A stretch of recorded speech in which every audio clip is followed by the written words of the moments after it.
it's really the people that I'm like, they used to have some type of competitive background. And when you age out of that, you don't really ever lose the love for that. Incredibly fit. And he's like, oh, is this how you do a muscle up? And we're all like, yeah, I've been trying for years, but cool. I was going somewhere, but I don't remember anymore. I have very few priorities. There's a good portion of life where it's like things aren't necessarily like good and bad, but the degree to which you like expose yourself to it can like push it in one way or the other. Well, we believe this and they believe that, and there's like no effort to like bridge the gap. And it's like, it's heartbreaking to a degree, because I think really when you get to know most people, there's far more that overlaps than doesn't. Hello there, everyone. My name is Allie Virtue. I am a functional medicine nutritionist and the host for the Pre-Diet podcast. This podcast is all about teaching you the rules, giving you some more tools when it comes to nutrition, lifestyle, health, fitness, all of that. So hopefully this latest and greatest health campaign of yours is the last one, and the one that's actually gonna stick and last for a really long time, because I want the best for you and for your family when it comes to health, nutrition, fitness advice. And this is all about teaching you what you need to know before you start another random diet on Monday. In today's episode, we are talking to a excellent, high quality human. There's just no better way to describe him. This is Patrick Oran. He is a very experienced personal trainer. He's been doing it for a lot longer than I actually thought he had. He's also a CrossFit coach and a legit CrossFit athlete. This guy is very, very good at the sport of CrossFit, and you'll hear a little bit more about his goals there. But he's also really fantastic when it comes to just relating to people. His people skills are just unmatched, to be honest. And I don't think I know Patrick super well, but he's one of those people that you just get the sense of like, I think I should get to know him. I think his level of integrity is incredibly high. His priorities are dead center as far as his family, his fitness, his health, his business. Like, this guy has just so many admirable characteristics. And I think you're going to learn a lot from just hearing more about his story, how he helps people, how he relates to people. So without any further ado, let's jump into this conversation with Patrick. Well, welcome, Patrick. Thank you so much for being on the Pre-Diet podcast today. It is all about just sharing people's experiences and expertise when it comes to health, fitness, and helping people create very successful health journeys, because it can be pretty challenging sometimes. But thanks for being here. Yeah, of course. Thanks for having me. Of course. So I know a little bit about your background. We know each other through our CrossFit gym, CrossFit Salem. You're a CrossFit coach. You have a long history as a personal trainer, though. Is that right? Yeah. Really from like post college. So I'm in my mid 30s now. So like 15-ish years. But in the beginning, it was like really heavily centered around basketball athletes. And then over time, it just kind of morphed to more like, I think in CrossFit lens, what you'd call it GPP. So general physical preparedness of like, I want to do life better. Mm-hmm. Absolutely. Yeah. Did you study that in college, or was that kind of another completely different turn? Yeah. So my girlfriend at the time, who is now my wife, we were doing long distance, and I wanted to get out of college as fast as I could. So I pivoted from education and went to my counselor and said, hey, what degree has the lowest credit requirements? And they said communications, and it felt like potentially useful. So I chose that, and then art history, because I wanted to study abroad. So I just went down that path and graduated at the same time as my wife, Kelsey, and it worked out well. But that's awesome. Yeah. Was she ahead of you in school? So you're trying to catch up to her? Yeah. Well, so she went to Seattle Pacific. At Seattle Pacific, I think at the time it was you pay for 18 credits, whether or not you take 18 credits. And so she was consistently taking a really heavy school load. I was doing like 12 to 14, just taking my time. And then when I realized early on, I was like, I really love her. I had to ramp mine up to like 22 for the last couple of years. So we finished at the same time. Yeah. But she was ahead in the beginning, just credit wise. That's so cool. And I can't remember, I met you through CrossFit, but did you meet my husband in like the business community, or I can't remember, because we came over to your house for dinner one time, and I feel like you and Jared had met outside of the gym. Probably. I feel like I might have seen him at the West Box, because you guys used to go there, right? Yeah. Yeah. I feel like I'd seen him there, and then maybe at like some chamber things. And then we just got together for coffee or lunch or something. Yeah. And I've always tried to get him into the 5 a.m. crowd, and I don't know why he doesn't ever want to come. Which is funny now. Actually, you should try again. We do still go to West Salem, and it is like 5 a.m. or 6 a.m. or bust. Like, we're otherwise not there. Now he's kind of a courthouse goer. He's into a sprint triathlon at the moment is on his to-do list. So, yeah, but I would love to get him to do more lifting. So maybe I should Yeah, Yeah. maybe we should But head you over to you guys South. live out like west, right? Like Polk County. We are Polk. Yeah, we're just Okay. past like West Salem. Okay. Yeah. So that would be a trek at 5 in the morning to Yeah, go all the way he's out game. south. He goes to the CrossFit in South Salem though sometimes. So Okay. there's no real excuses. It's probably me. I'm the one that's late to get there. So That's he would great. be fine with it. Yeah. But that's awesome. So I didn't realize you got right into personal training right out of college. Was it really just because did you play basketball and got interested in that and took it that direction, or how did that Yeah, initially start? I grew up playing basketball, and I like vehicle movement has always been like a powerful vehicle for change in my life. Like I was a really grew up with a single mom, only child, and so a lot of time alone as a kid. And in high school, just hit a point. It was like a tipping point where I was really lonely, very depressed, and I found a lot of like expression through being in a gym. And so it's just been like a lifelong like hobby passion for me anywhere I'm at. And so it's like that thing that I naturally go to increase knowledge in just because I enjoy it. It's like we do commercial real estate. I wish it was like that in this way, and I'm learning for it to be. But at the end of the day, I still like gravitate towards this. Mhm. So I played basketball. I made mistakes my senior year where I lost every opportunity to go play in college. And that was the biggest gift for me because that's when I came to my faith, but also just like I think developed a lot of self-awareness of like hard edges of who I was, and really self-centered.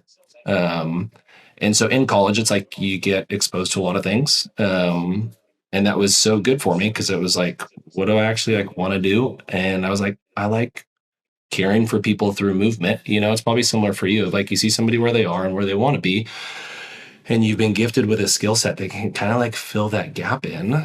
And so that's how it started. And it was informal for probably until like my like early 30s. I would just be like, hey, do you want to get together? I see you're trying to like develop in this way. So I would just develop workouts, be with people. And then if they needed strength and conditioning, give them that. But it was always just like it's for free kind of thing. Yeah. That's awesome. Was it a pretty Mhm. traditional like lifting cardio split of things as far as how you No, it train was people? if it's sports specific, it kind of time of year depends. Like it depends on that a lot. So if it was off season, it Yeah. was a lot of like we're gonna try and develop strength and then power, just like I would in like for a CrossFit athlete. And then Mhm. as we get closer to the sport, we need to start shifting how we're spending our time and like what our movement patterns are. But like especially with how kids are nowadays, where it's like you pick one sport and you only play that sport. Um, I think it's good in some ways, but it's hard in others in terms of like development. Like LeBron James would say, like play all the sports you can, because when you only move in certain movement Yeah. patterns, like we're starting to see overuse injuries in kids that are like 20 that we used to see in people that were like in their late 30s. And I think part of that is just from like you only move in one language. So the off season is like how do we develop our vocabulary across like the movement spectrum? That's a great point. I don't do a ton of sports nutrition, but they talk about that a lot as far as like preseason, postseason. Like you have those different seasons, right? If someone wants to lean out for better performance, like we're not going to do that in season. In season is when you're going to perform to your max, and it's something you can address in the off season. But I love that. I think that was pushed so much. I played softball at Western Oregon, and one Mm. of like our bulletin board in the gym was like, put your first softball photo up there. I started in like middle school. Everybody else is like 4 years old. There's this one like awkward stage kid. That's me on the board of like, I didn't start that until much later. But all the other girls were so burned out. Like they had been geared Yeah. towards that college scholarship experience from like elementary school, and they were Mhm. just so over it. It was truly like a job at that point, and it was not Yeah. really for enjoyment. And it's Division 2. Like we're not going anywhere after this. Like you should really enjoy it. Yeah. Like this is not a career. No, But absolutely. Were you when you got to college, were you burnt out? not too much, because it was kind of an opportunistic thing. Softball wasn't my first passion. I always blame my sister for most of the sports I got into because she was 4.5 years older, and so she started or she started softball in high school as a freshman. It's the very first time she played, and we were really lucky that we got a really good coach who played minor league baseball, and she ended up playing Division 2 college softball within 4 years at Western Washington University. And so she had like 4 years of softball before playing a college sport. Like that almost never happens. But so I kind of jumped in on the same time as her. But horses were always first priority, first love as far as a sport. But because I grew up in England, we got the chance to play for the British national team. Oh, And wow. so that doesn't get to happen too often. And we very much recognize that. So I'm like, I should try to play in college so I can keep doing that on the Yeah. summers, because that was a great way to travel and like just once in a lifetime opportunities. So it was a Oh little my bit more gosh. obligation than like my first love. I definitely loved playing with it. College was tough. College was a really tough Mhm. environment. So I kind of lost a little bit of the love for it. But Yeah. yeah, I agree. Any way to stay active and do fitness with friends, basically. I feel like that's what CrossFit is now. Yeah. Mhm. It's just that college team atmosphere that's hard to find as an adult unless you play like rec softball or rec league stuff. Yeah. But to truly get fit, I feel like that's what CrossFit is Oh my in a lot of gosh. Yeah. ways. It is that the people that I'll invite folks all the time, but it's really the people that I'm like, they used to have some type of competitive background. And when you age out of that, you Mhm. don't really ever lose the love for that. And CrossFit is like a measurable, like communal way to experience that competitiveness again. Um, and so it is like, it does scratch that itch, I think, for a lot of people. And then some people, it's like a major turnoff. So, That was one of my questions I had for you, was how did you find CrossFit, and what are your thoughts kind of coming to it when you already had a pretty established, like especially sports specific background?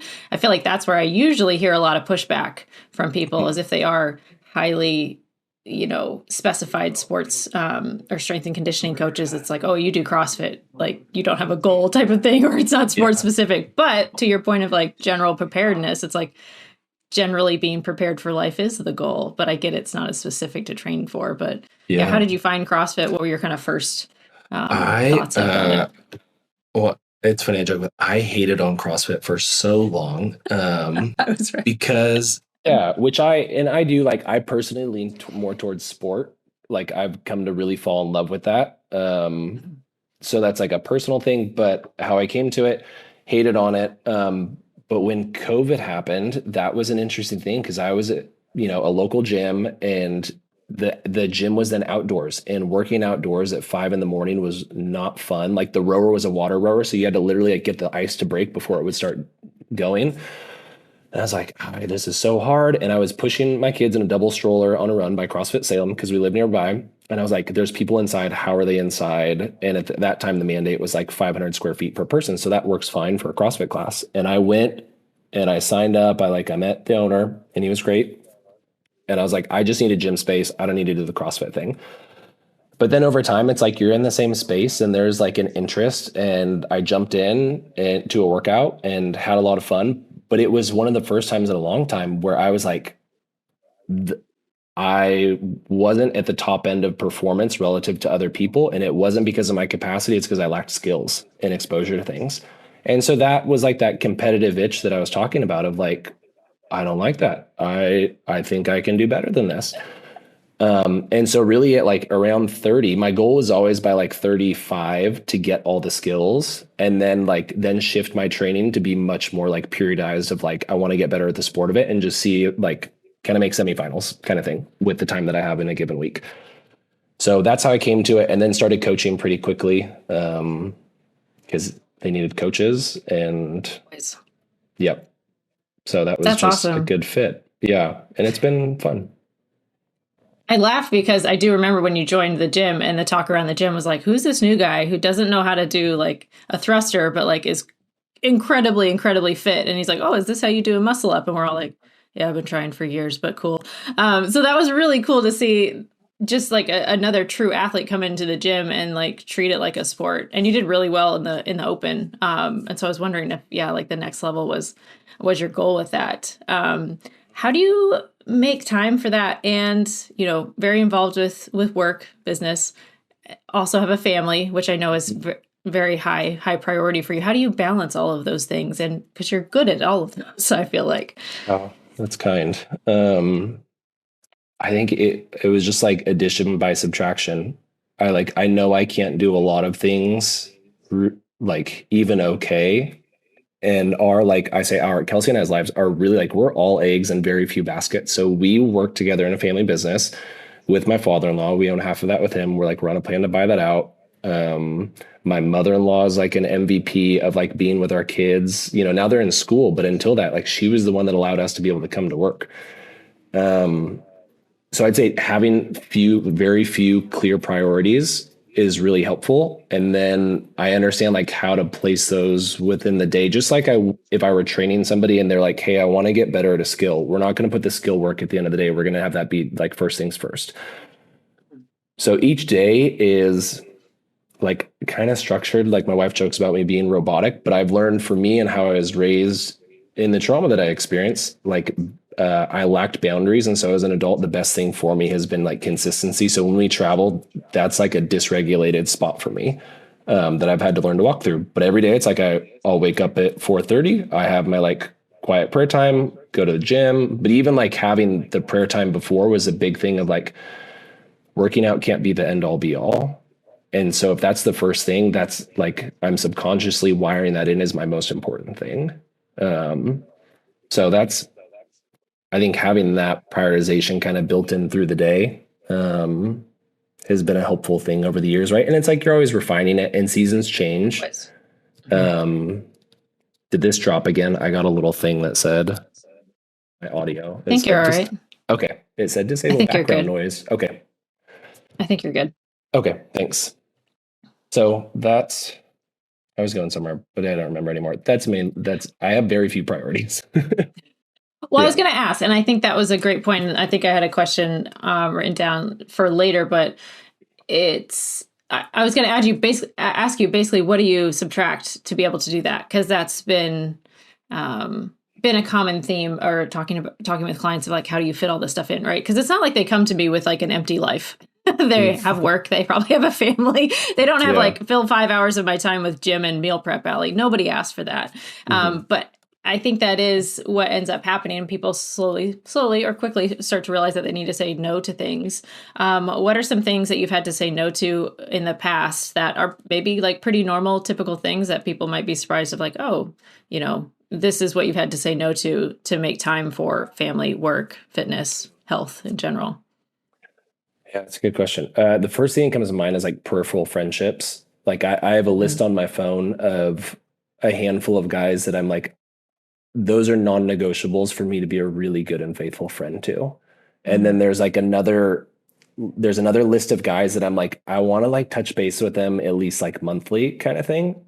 But it's been hard in seasons where it's like, I feel like there's friends who like they want more time. And I just have to be transparent of like, this is the time that I have.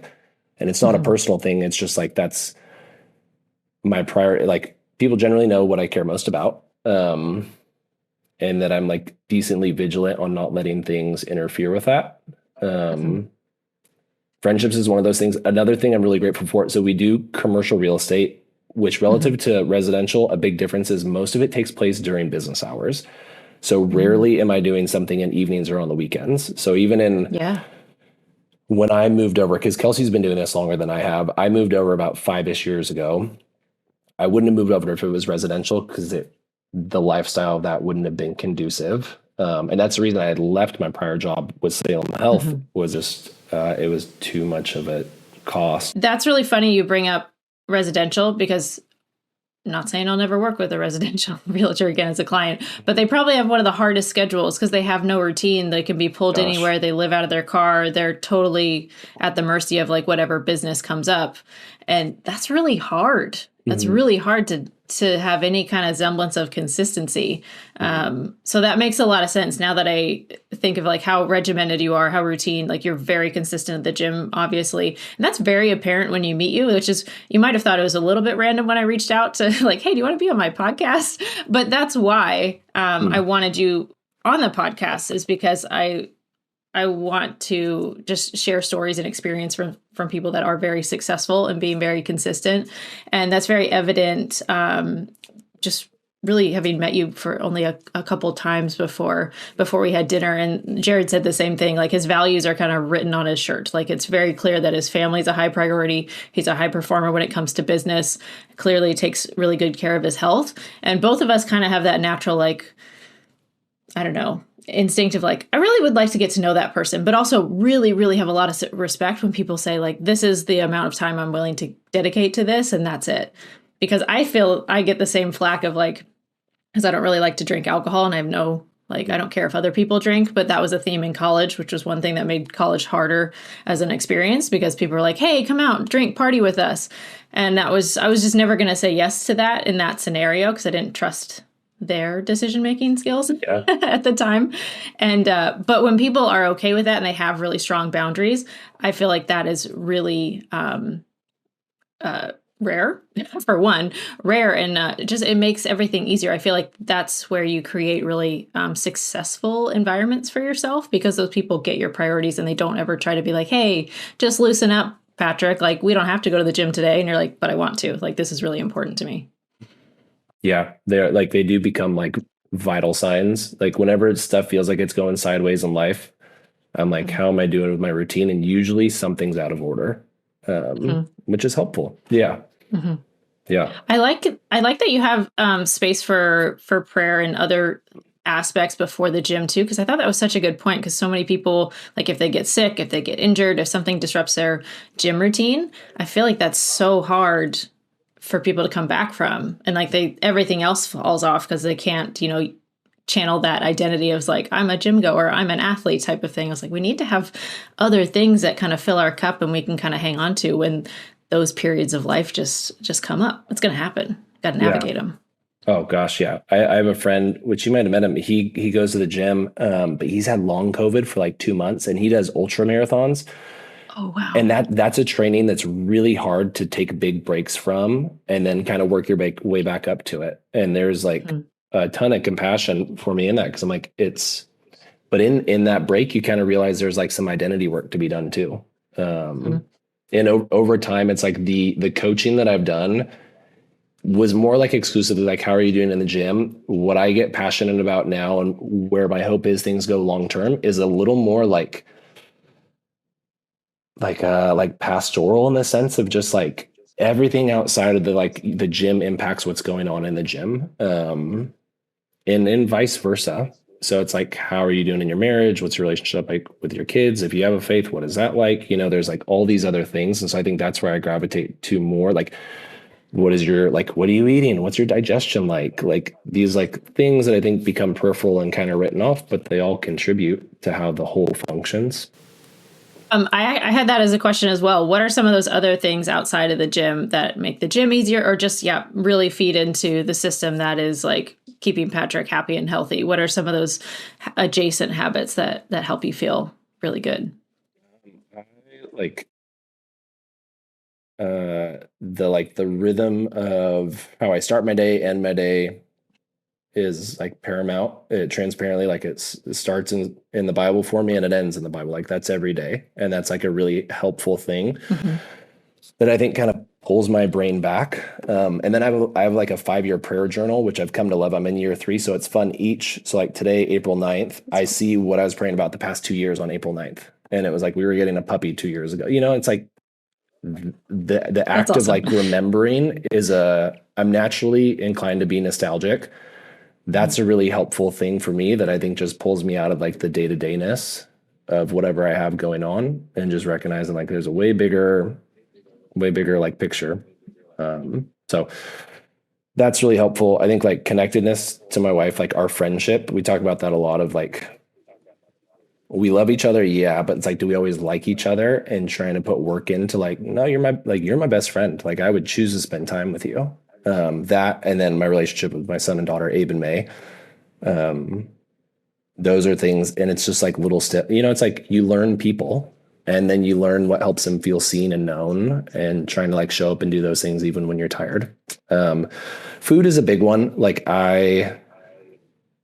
tracking my food is a helpful thing for me. I think it like helps me feel control, but also like when I'm in seasons of like training more specifically for CrossFit, I'm like, I just naturally wouldn't eat a lot because of how I grew up around food, which I would say was like a really unhealthy relationship. That's been a helpful thing for me to like feel peace of like, no, I'm doing okay. Like I'm eating enough. Cause I used to like chronically undereat and then have output of like 3 to 4 hours of training a day, like a massive gap. But that's like one of those things. And I love food. Like when we travel, we travel based off of where we're going to eat throughout it. and let's try to just walk places so that we have like cleared space per se. Yeah. Absolutely. Absolutely. Um, That's yeah. that's really interesting with food. What are some of the, I guess, like biggest aha moments as you kind of, had improved your relationship with food from like how you started to where you are now? What are some of those like pivotal things that have been like, oh, okay, that was really impactful, and I wish I knew this sooner when it comes to your relationship with food? Yeah. I think I grew up in a house where food was reward. And it was like in excess always. So like a Saturday, my mom would bring home a dozen donuts and they were all mine, kind of thing. Mm-hmm. And so I always grew up with it feeling like it's a reward when things are going well. And then if things are not going well in life, I feel like it's something I need to like deprave myself of because I don't deserve it. And there's like, a lot of identity work in there of like value and whatnot, but recognizing that's not a helpful lever to indicate like, hey, you're doing well, hey, you're not doing well. Also, like a very basic sense of just energy, of like if I want to be active and play, like that's a lot of how I describe going to CrossFit. It feels like play. Like it's one of those few moments as an adult that I feel like I get to be a kid and I get to be surprised that I'm like, I can handstand walk. Like I was terrified to learn how to do that. And the day that I did it, I was like, I don't know, last time I felt this proud about myself. And it feels weird to say that, but I just feel really proud. Yeah. But it's like, if I'm not doing the basics of like eating enough, then all of that is kind of like, I just I lower the ceiling of what the capacity is, and I care enough about it that I want to be able to have a really high ceiling in it. So I need to like pay attention to what I eat. And then I think there's like a degree, like from a faith perspective, it's honoring to like care well for the body that I've been given, because I know that it's going to break down, and I know that things are just not going to go my way just from a genetic standpoint, no matter what I do. And so how do I honor what I've been given with the time that I've been given? It's a great way. And I'm always searching for those, because you can hear, the same advice like 1,000 times, right? And then just like maybe on the 1,001st time, you're like, oh, that's what everybody's been trying to tell me. So I always like just hearing people's different way of how they frame things, of just how to nourish our food or our bodies from a positive perspective. Because you can say like, be nice to your body, be kind to your body, like fuel your day type of thing. But I've heard that from other people as well, as far as like how their faith played into it, of like, not necessarily that it was like a sin to feed yourself the wrong way, but like just that it wasn't compatible with how they wanted to view themselves or take care of themselves. And they saw, because that was such an important and integral part of their character, that made the big switch for them of like, oh, why am I doing this? Like, I know I shouldn't, but like it had that bigger impact and bigger value for them. And it was kind of their like aha moment. But I think that's incredibly, it's a hard journey, because food is so much, it's tied to so much of how we grew up, and depending on who taught us how to eat, there's a lot to unpack. What's been kind of on the forefront of your brain as you're teaching your kids about food and fitness and trying to do it in a positive way, so they have just that really solid foundation? Yeah, that's well, and that is like having kids is like put my own hurt as a kid under a microscope of like watching how my son does something. I'm like, oh, why do I feel angsty when I see him like eat like that, or so like eat really fast? And it that's been like an interesting thing to like force me to reflect on like how I got to where I got to, and like why do I feel this angst in like a very like benign manner. Can you repeat the question? I had started out going this way, and I was like, I'm going to get back. No worries. Yeah, it was kind of a long question. But how does, given your history with food and all the work that you're trying to do to improve your relationship with food, how do you kind of want your kids to relate to food, or kind of just creating a different story for them around food and fitness? Got it. Yeah. So what I was saying with my son, it's like, I feel all that. And then yet I have this feeling of like, you don't want them to have the relationship that you had. And so generally with like our body is like movement, play, food, my wife and I try to like structure it as much as like, these are like, they're needed for you to like function well. And food can be celebratory, and like we try to create space for that the best we can. Work really hard to like have language that doesn't shame any type of food. So you won't like if you're in our house or a fly on our wall, you wouldn't hear us be like that food's good or bad. Oftentimes the language that I'll use more so is like my son would be like, "Hey, is our Lucky Charms good for me?" And I'm like, they're delicious if you like that. I'm like, but if you want to go play basketball in 20 minutes, which I know you want to do, it's going to be less helpful than like a that's it bar right now or something. But it's your choice. Like, and I'll know what he's had the day. If he had Lucky Charms in the morning, then I'd be like, probably not. But a lot of times with like those things, we try to like practically, how do we get like something with fat or protein in before we get something that's going to spike his blood sugar really quick. So it's like, hey, if you have an over easy egg, you can have your bowl of whatever. Yeah. But that's like at the core of it, just trying to like talk about food is like, what's helpful and like, what's it do? Because I know if I have a lot of sugar, I get a headache. And for a long time, I didn't know those things were connected. So just trying to help him pay attention and like be embodied, him and my daughter, of like, oh, if I eat a lot of dairy, my stomach hurts really bad. Okay. That's happened like 4 times in a row. Like, I think that's worth listening to. It doesn't mean you don't do it. You just like, we got to pay attention to it. Absolutely. I think that's so. For anyone listening, I didn't tell him to say that because I use helpful and not helpful all the time as well, because like good and bad doesn't really mean anything. Like, peanut butter provides a lot of calories, could be really good. If you're allergic to it, really not good food to consume, but it doesn't really tell you anything about it. And dairy can be super nutrient dense, but yeah, if it hurts your stomach, it makes you feel bad. Like, it's not very helpful for your day. And that's the extent of it. But I always think that's really hard. And we don't have kids yet. And so I always like to hear how parents are kind of teaching the next generation how to think and feel about food, because it is so individual. It's not really just a manual that fits everybody. And they have to, eventually make those decisions for themselves. And I don't think that's really taught either. They're kind of taught to eat potentially, but we're not probably taught to like, how do we individualize this for myself going forward? It's just, oh, my mom told me that this is good, so I'll keep eating this. And talking about college, that's very apparent in college. Like the rails are off, all the guards are off, and everybody can feed themselves how they want. And people were having gummy bears for breakfast. And I was like, I know that's probably not ideal. I remember my mom saying that, but yeah, it's always, I've heard, kids are a great mirror for what we've been taught. And it's like, oh, is that still what we're promoting? Or how do I want to change it for the next generation? Yeah. Oh my gosh. Yeah. Well, and a phrase that like I'll use often, just generally in life with our kids, is like the difference between medicine and poison is in the dose.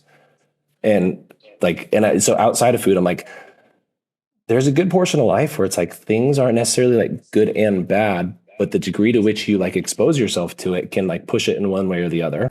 And I think our son's like getting that. I think it's still in one ear, out the other from our daughter. And I'm like, she's 7. That's okay. Kelsey was like, you got to find a different way to say that. But it is like, I think that's like a giftedness of life, right? Is like most things aren't like black and white. Absolutely. Even exercise. I mean, that to a detriment. Speaking of the ultra runner, I mean, that's a very delicate balance of like feeding yourself, resting yourself enough, working out enough. And it's a super healthy thing, but too much in one dose or in a short amount of time can definitely be very harmful. Yeah. Yeah, absolutely. Absolutely. Yeah. You mentioned a little bit about your routine. What does, just to give people context, I mean, and granted, you are definitely like in the athlete category of like you're training for a specific purpose beyond just generally fit, generally prepared for life. You've definitely checked that box. What does your kind of weekly routine look like? How often are you working out? You said you have pretty normal office hours, so to speak, but what does your routine kind of look like?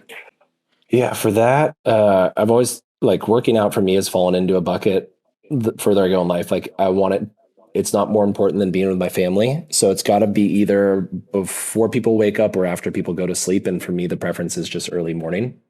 So I'll usually, I coach Monday, Wednesday, Friday, Saturdays, and then I'm in the gym myself, Monday, like Tuesday, Wednesday, Friday, Saturday. But really, I'd say I look at it in like hours of training a week. Usually it's like 4 to 5 hours of training a week. We have a little like garage gym. that sometimes I'll do some stuff there because it is like wanting to move is like a DNA level thing for me. Like my wife knows if we're on vacation, she'll be by the pool and I'm like legs are tapping and she's like, you need to go do something. So I generally am trying to do something each day, but that's more out of just like trying to release pressure than anything. But like dedicated training is only like 4 or 5 hours a week, which in the CrossFit space is not much. Like competitive folks are doing like 4 hours a day. Yeah. So that's where it's like, in terms of where my priorities are, I had to level set of like, would I love to go beyond, to go to the games for CrossFit for my age group? Yeah. But the time that I can dedicate doesn't match up with that. But realistically, I'm like, oh, I could be in the semifinals range. And like, I came to terms with that and that's good. Yeah. Yeah. Absolutely. I think that's such a good message because so many people think that just like average population of people trying to be fit, there's this notion that I got to go to the gym for like 2 hours a day. And I was like, I don't think that's the case. And especially, I mean, you're trying to do something well beyond that. I think you can be so effective with like, whatever time people have. I mean, for me, the intention is the big thing. And my short list is usually like, did you move 2 times a day? And that's maybe sounds extreme for some people because they'll think like, well, I went to the gym today. Like, I don't need to do anything else. But myself included has a desk job. And I'm like, if I did nothing besides that, like hour of movement, which, 15 minutes of warm up, 15 minutes of cool down, like it's not actually that much in the 24-hour period, but I think that's super reasonable. And hopefully people take that home of like, we don't have to live at the gym to see great results as far as fitness. Yeah, no, absolutely. I think there's a couple older guys that I train and 10% of our conversation is what they do in the gym. The other 90% is like, how are they sleeping, managing stress, and like, what are they eating? And I'm like, that's going to show you far better returns on your A1C numbers than what we do in the gym. Yeah. Absolutely. Because like CrossFit's great. And like you said, I love to hear your perspective. Like, oh, I hated on CrossFit to start with and then like have come around to it. But it's very short workouts potentially. So you might work really hard, but if that's only for 10 minutes out of your entire day, there's still like a lot of metabolic like benefits from that. But also, like, what are you eating? Like we can eat stuff so quickly that I mean, calorie wise, probably, is not going to be negated by a 10-minute workout. But so, if we're managing stress, if we're making better food choices and like the food, like it all starts a positive cycle instead of thinking like, well, I worked really hard at CrossFit so I can, pound a whole pizza. And it's like, oh, we probably just won't feel good. Like calories aside from that, that's a hard cycle to break. It's just not fun for anybody. No, absolutely. Yeah. And then it is a funny thing about CrossFit classes, because if you think of like Orange Theory or other like popularized domains, like that's what my wife does. They move for like a solid 45 minutes of an hour. There's some days CrossFit wise, you move for like 10 minutes out of 60, like with intention. And that's hard for some people because there is this notion of like, I need to be operating at a high heart rate for a long time. I need to like sweat a lot. And that's where I think like I love coaching people that want to train versus people that want to work out. Because people don't want to train. I'm like, the intent of today is a strength session. You're going to have 3 to 4 minute rest between your working sets. And that's okay. That's good. But a lot of times it's like giving people permission to like, every day doesn't have to be like we empty the tank kind of thing, which is common in CrossFit. It's very common. And especially, I always think back to like how we trained as kids in sports and you had like a 2-hour practice. And now as an adult, it's kind of all about burning calories or like the aesthetic goals or sometimes health goals as well. But, we don't sprint for 2 hours of practice. Like even with softball, it's a sprint sport, basketball, sprint sport. Like there's a fitness component, softball less so, less fitness component, more skill based, but it gets completely flipped as an adult of like, we're just trying to burn calories here versus, if we take the time to train, to build strength, I build more muscle, that muscle is on my frame. I'm now more expensive to run as far as food. Like I don't have to be so nitpicky with calories versus if we're just chasing a calorie burn, that is just such a hard cycle then to keep up, but let alone, I don't think it'll be very successful, but also, I mean, it plays into like what you will do and what you'll enjoy as well. Oh, totally.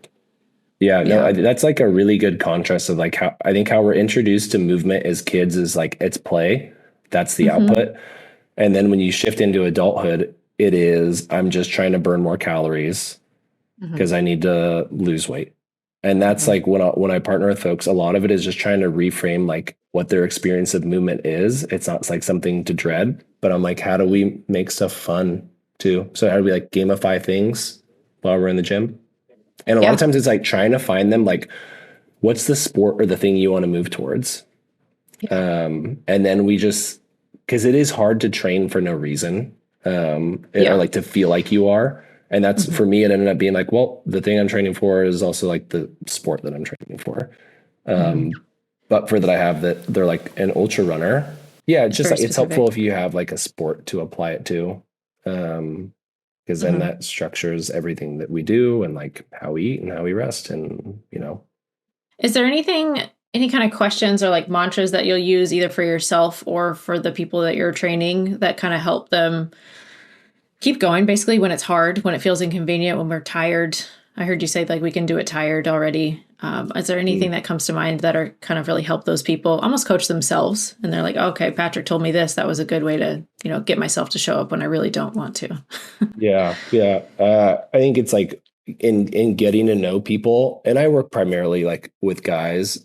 Like the further I've gone into this, so it's like you start to learn like what are the struggles of guys like generally.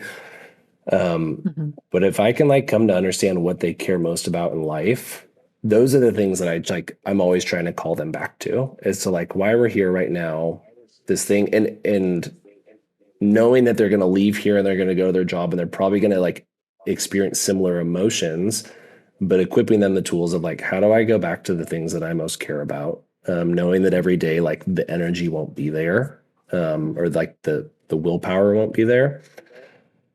Yeah, I wouldn't say there's like set mantras, but that's where it's like I love the craft and the skill of coaching because it's like it's coming to learn okay who Allie is really well and what you care most about, and then I love the process of like how do I communicate to you that is like tailored to you.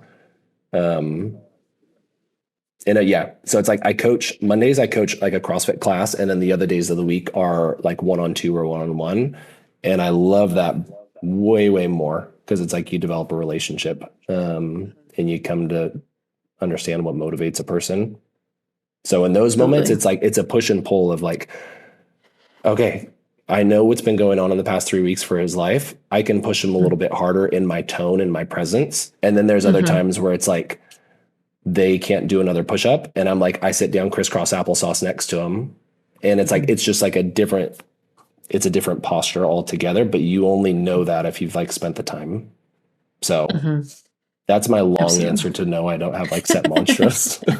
No worries. Yeah, because like I said, I mean, you could have a mantra that works really well for yourself, and it means absolutely nothing doesn't land with anybody. But yeah, Mhm. when you get to know those athletes, and is that Monday? Is that CrossFit? And then do you coach at another program? Wednesday, Fridays, I coach two guys in like a home gym setup we got going during Mhm. COVID. And then Saturdays is back at CrossFit Salem, but it's like a men's workout. Probably like 2.5 years ago, started running men's sandbag workouts in a warehouse in North Salem. That shifted into for a year something called Salem Recovery Gym because the heart behind it was always to like, we believe communal movement is a really strong vehicle for people trying to recover from anything, because it's quicker feedback than I'm addicted to X, Y, or Z. It's hard in measuring my growth in that. But gosh, I started working out 3 weeks ago, couldn't go up the stairs in my apartment, and now I can. So we did that for about a year. The timing was really tricky of it. So I scuttled that at the end of this last year and then shifted it back to like a men's workout, which is kind of how it started. So that's a free men's workout on Saturdays, CrossFit Salem at 6 a.m. And so I'll coach that, and then I'll usually like jump in and work out with the guys too. Mhm. That's good to know. I didn't know if the Salem Recovery was still going, but the Saturday men's group Yeah. is. Yeah. So we Okay. kind of morphed it into that, which was hard because when we go gender specific, like we lose people that we cared a lot about. But it was like that's where for me it had to go in line with like my other priorities. And one of the hard things for Salem Hmm. Recovery Gym was it was Tuesday mornings right in the middle of when my kids leave for school. And Hmm. there was, 30 Tuesdays where my son's like, "Do you have to leave?" And that like I was like, you know what? I don't. I can like I Yeah. have autonomy over this. I can control this. And Hmm. because that priority sits higher, I shifted it.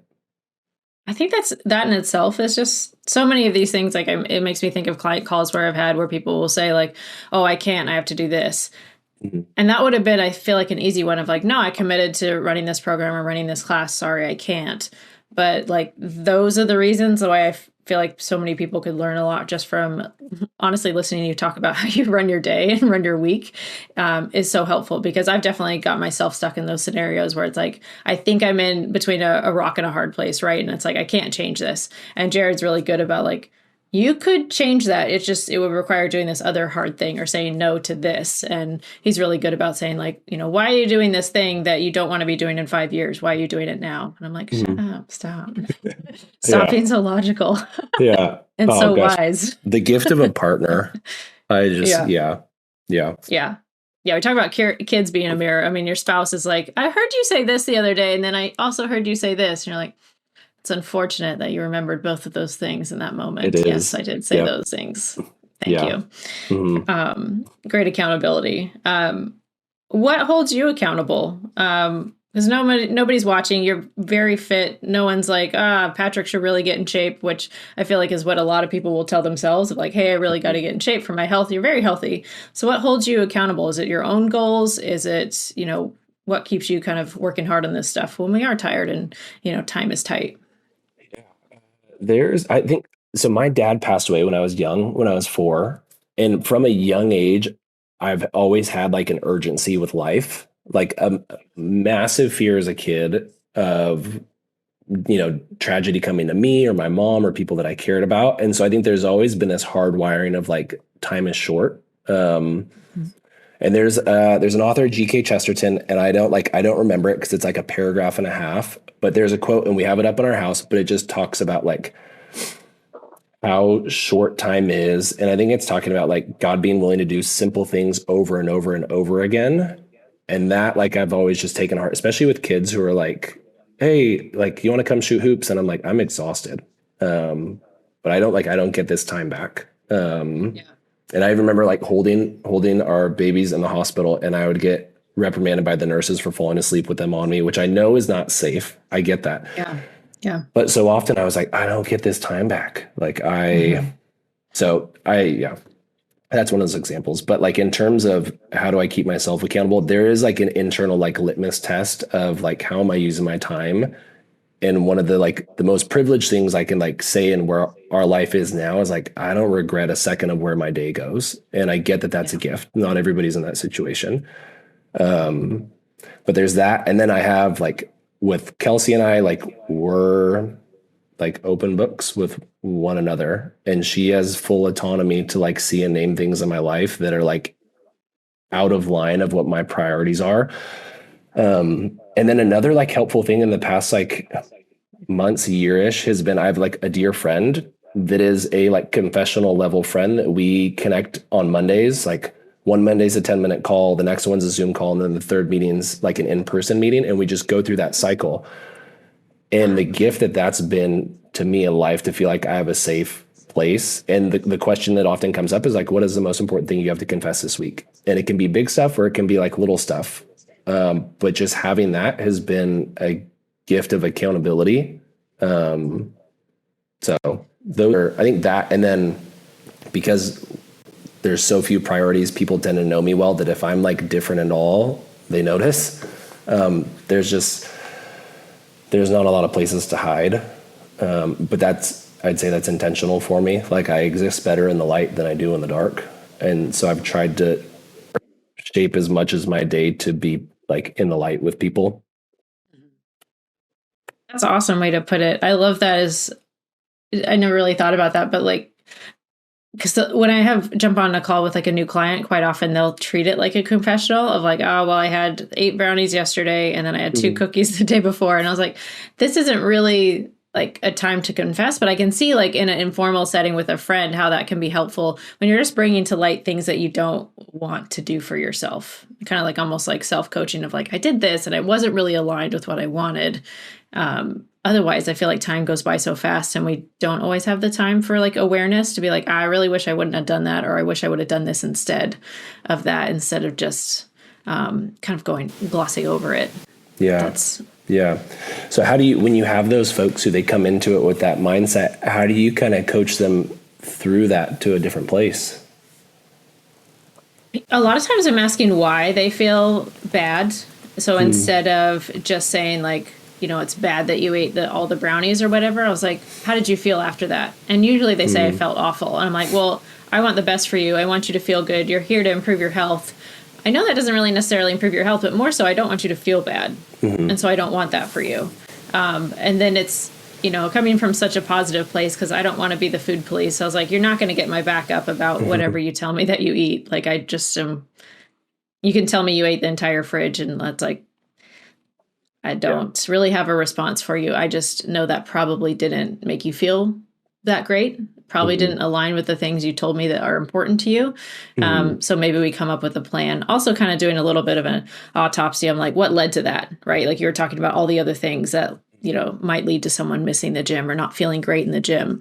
And it's like, well, did you get enough sleep, or did you get in a fight with your spouse, or were you stressed out? Are you overworking yourself? All of those other things are usually more of what we talk about than Yeah. like sometimes the nutrition stuff, because sometimes the nutrition stuff is a true mystery of like I have no idea what to eat, but more often than not it's how do we get the food on our plate, how do we eat it in a mindful way, how do we not stress eat, eat really quickly. All of those other things I feel like are the stuff that people don't spend enough time thinking about or aren't aware of.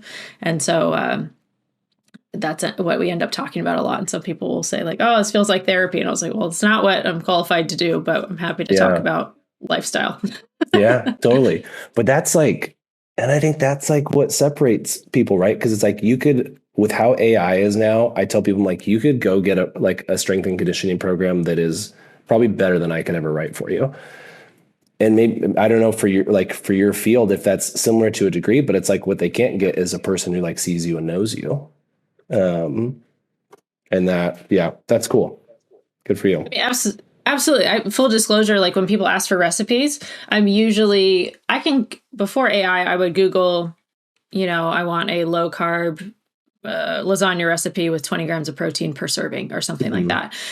A lot of recipe blogs, because they're designed to usually fit a certain nutrition need or specific purpose, plus obviously taste good, so people will keep referencing the recipe. Yeah. Sometimes I can find something that's good, and AI is really helpful, and so I'll just use that with AI.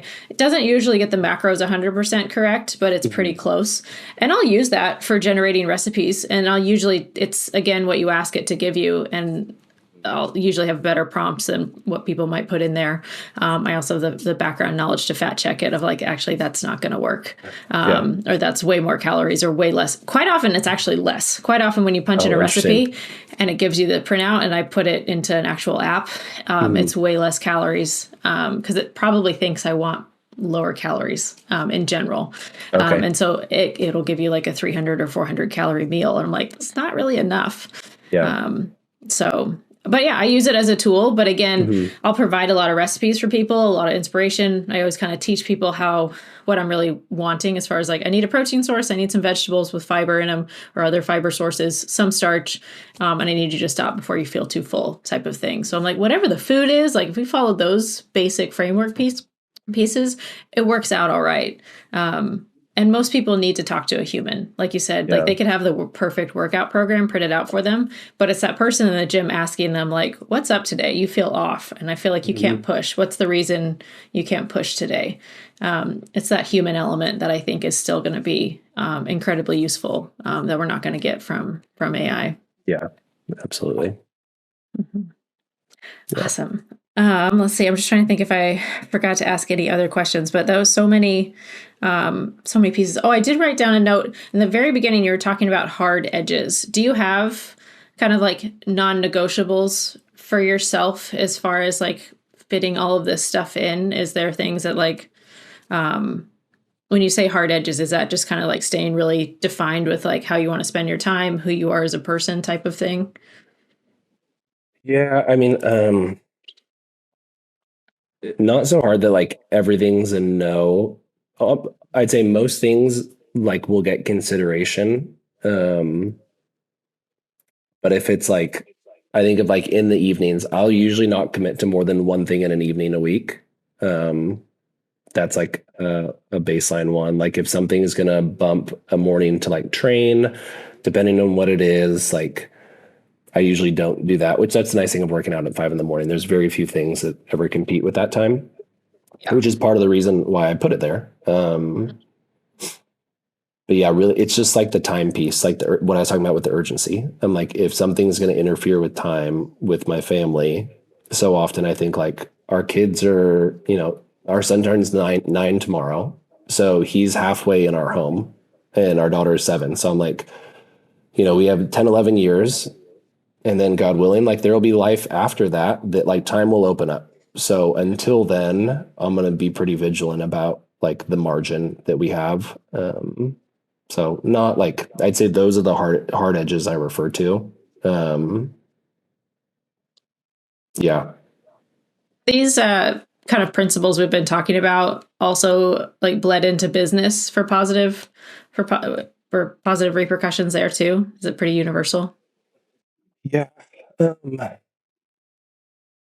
trying to think about how it's overlapped. It's like in the business, it's like it feels more dynamic because it's Kelsey and I, and then we have a small team of 8 people, and then my father-in-law. So I have less autonomy to just be like, this is what's going to happen kind of thing. So even like we have a couple properties right now where there's a lot of showings that are being requested outside of business hours. And I'm like, nope, we're not doing it. And Kelsey's like, we need to do it. So there's like, we find harmony within that, but that's where it's like, talking about your partner as a mirror. Kelsey knows me well enough to, I think, understand like where like maintaining the structure is really good. And then where are the times where the joke is a name called Flexible Lexible. Like we talk about it all the time about like me needing to be more flexible. And so when we go on vacation or something like changes plans, she's like, I need you to be flexible, Lexible. That's fantastic. And that's been like a lighthearted way to like point at a very real thing within me, but in a way that's like honoring to where I'm at and that it is hard, but also like I can be more flexible. That's fantastic. I feel like any couple could come up with, something that like snaps you back to like this is coming from like a very genuine place. I know this is hard. Can we bring in that alter ego to me? To work on the flexibility side. Oh gosh, genius. Yeah. Because so much of our marriage was me meeting things with defensiveness. And I think when I like started to shift from like, we're on the same team, we're sitting on the same side of the table, looking at it together versus opposite ends, like did wonders for our communication. And so like, and it's only in that space do I feel comfortable enough to have a joke thrown at me. But it's like when I was in the other mindset, I was like, what do you mean? I'm flexible. Yeah. I am flexible as I'm like super tense. I will force myself into it. Yep. Yeah. Absolutely. That's fantastic. Well, what would be any other advice if you're talking to somebody who is just thinking about either getting started with fitness or, maybe they're on their like 57th try of like this whole trying to be a healthy person thing? What's some advice that you would give them? So hopefully make this last, health campaign like their last one. They're just going to stick with it this time. I think like try and find some friends to do it with. Like the model that I'm like shifting into more and more so is when I take clients on is like, I don't want to take them on individually. I want to take them on in friendship circles. That's great. And then they don't bind to me. They bind to one another. What is sustainable? Because I know that I'm a limited resource and I don't want to be in their life forever. Like my hope is they take ownership over it. And so for like somebody who's like starting out, I'd be like, if you have friends like-minded in that way, like try and like get together with them. I think like accountability, and it's the whole thing. Like if you want to go fast, go alone. If you want to go far, go with other people. And I like personally hate that because I'd always rather do things alone. But I do think there's truth in that. So that would be my encouragement. And then there is like these group. I always tell people if you're trying CrossFit for the first time, come on Mondays at CrossFit Salem at 5 a.m. The owner is cool about people like checking it out, but I'm like, I will make sure that we don't blow you up. And that you're seen for where you're at, which could be, I've never done anything. It could be, I just had rotator cuff surgery like 2 weeks ago. And then I'd be like, you should probably see John at PT Project and make sure that you should be here right now. But it's like, I take it like really seriously when people like try CrossFit in particular for the first time. Because if you Google it, it's scary. if you don't have a background in it. So that would be my spiel for like, find people, do it with people. That's great advice. Really good advice. One thing that I thought was a fun prompt, because our modern society, as far as, you know, how Americans typically live, is naturally so unhealthy. It's really normal to be not healthy, not go to the gym, eat whatever.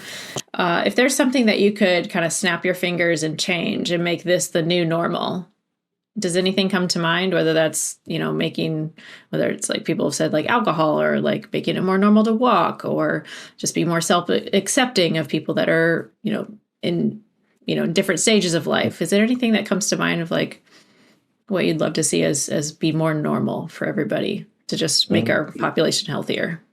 Get along with people you disagree with. Oh, good one. Yeah. That's like, Good Kelsey one. and I talk about that so often. And I think it's why she and I are able to maintain friendships over a long period of time, is because we can hear something and we don't have to may not agree with it. But we can still sit with that person, still see them as a human being that we like adore. And we just like, we find ourselves when we go into like group settings more and more, we find ourselves being in a situation of like, well, we believe this and they believe that. And there's like no effort to like bridge the gap. And it's like, it's heartbreaking to a degree. Cause I think really when you get to know most people, there's far more that overlaps than doesn't. So that's the first thing that comes to mind. That's a great one. That's so good. Really, really good. Perfect way to end it. Awesome, Patrick. Thank you so much for taking the time and sharing your expertise. That was super helpful. I took notes. Oh, gosh. No, that's always kind. Learning. A quick question for you. I saw Jared at Spicy Bite. Do you like Spicy Bite?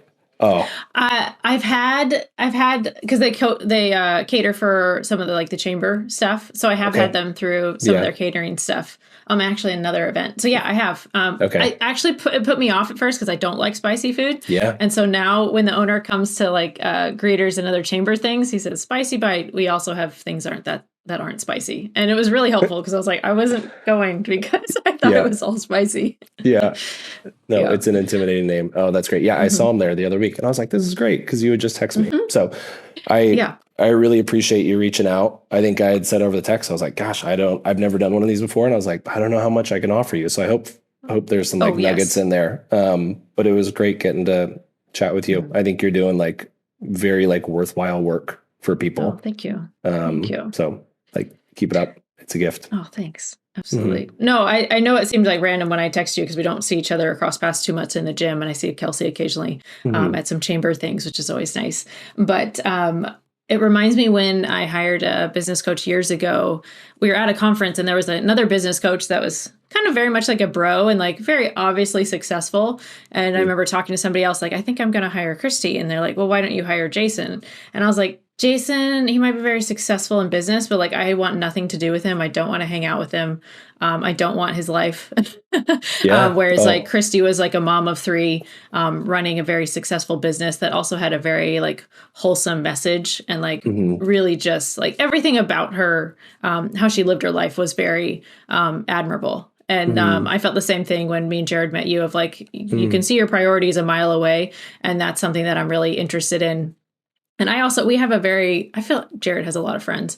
I have a very short list of friends. And I was catching up with one of them and a little while ago. And she's like, you only mention 4 to 5 friends all the time.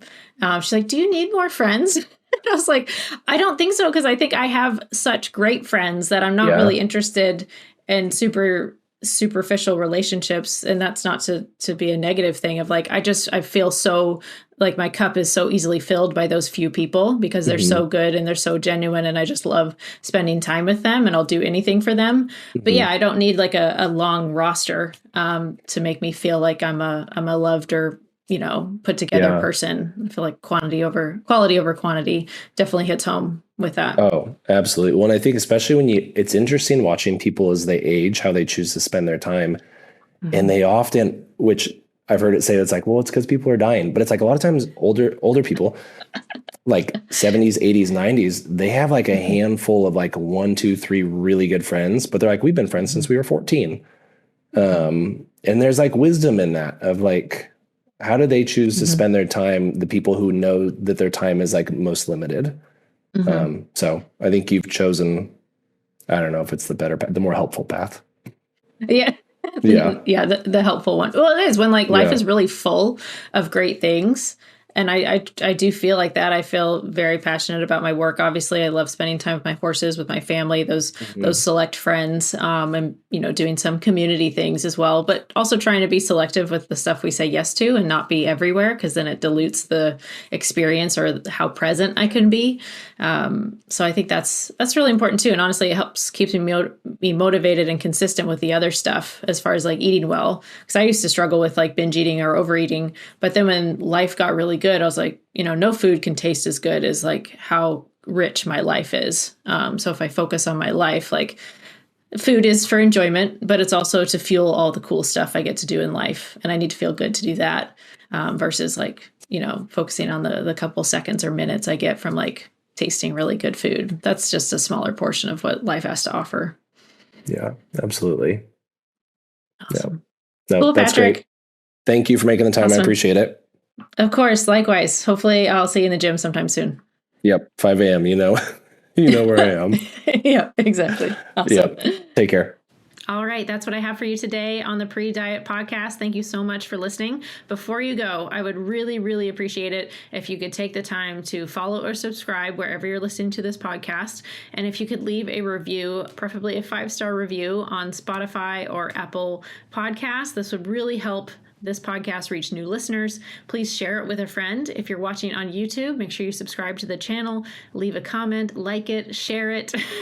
All of that helps the engagement and helps me reach more people. And I would love to for this podcast to really be an educational resource for those who are trying to better their life for better health. So thank you so much for listening, and I'll see you in the next episode.